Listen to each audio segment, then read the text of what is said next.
కృష్ణ పరమాత్మ ఏం చెప్పిండు, ప్రతి క్షణాన్ని ప్రతిదీ నా మీద భారమేయండి, మీరు కర్మ చేయండి, ప్రతిదీ నేనే చేస్తాను, చూసుకుంటాను, మీకేది పాప పుణ్య కర్మలు అంటావు, మీరేది చేసినా కూడా మీ పాప పుణ్య కర్మలు అంటావు అని కృష్ణ పరమాత్మల వారు అది శ్లోకం ఏముంటే అక్కడ స్టార్ట్ చేసుకోండి.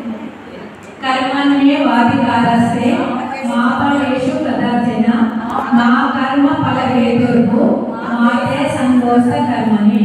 అంటే మీరు చేసే కర్మలన్నీ మీరు నేను చేస్తున్నా అన్న అహంగా చేయొద్దు, అన్ని భగవంతుని మీద భారం వేసి అట్లా అని చెడు కర్మలు చేయొద్దు, ప్రతిదీ మంచి కర్మ చేయండి, దీనిది కర్మ చేయడం మన వంతు, ఫలం భగవంతుడు చూసుకుంటాడు.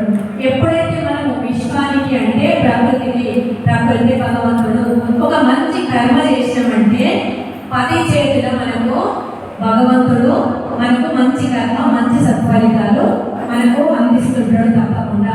మన కర్మ ఒకటి, నేను ఒక 10 రూపాయలు భగవంతుడి దగ్గర పెట్టి, నేను భగవంతుడి దగ్గర 10 రూపాయలు పెట్టిన, నేను మస్తు పుణ్యం చేసిన 10 సార్లు అనుకుంటే ఇంకో ఎంత మైనసే అవుతుంది. అంటే మనము ఇట్లా మనము ధ్యానం చేయాలి.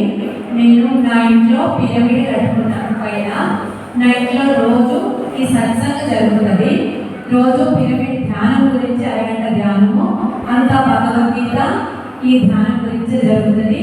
ఎవరికి ఆసక్తి ఉన్న వాళ్ళైనా కూడా రోజు ఖచ్చితంగా వచ్చి ధ్యానంలో పాల్గొనండి. 7 నుంచి 8 జరుగుతుంది. అరగంట ధ్యానము, అరగంట సత్సంగు, ఒక 2 నిమిషాలు ధ్యానం చేస్తాను, మీకు ధ్యానం చేయడం జరుగుతుంది. దాని తర్వాత టీచర్ వాళ్ళే చాలా ఉంది.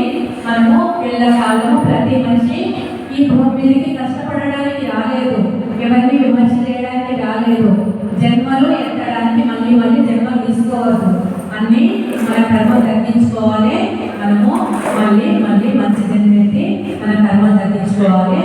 ఇంతటి నేను ఆ గురువు గారు దయవలన అందరూ నాకు అవకాశం ఇచ్చినందుకు అందరికీ చాలా ధన్యవాదాలు.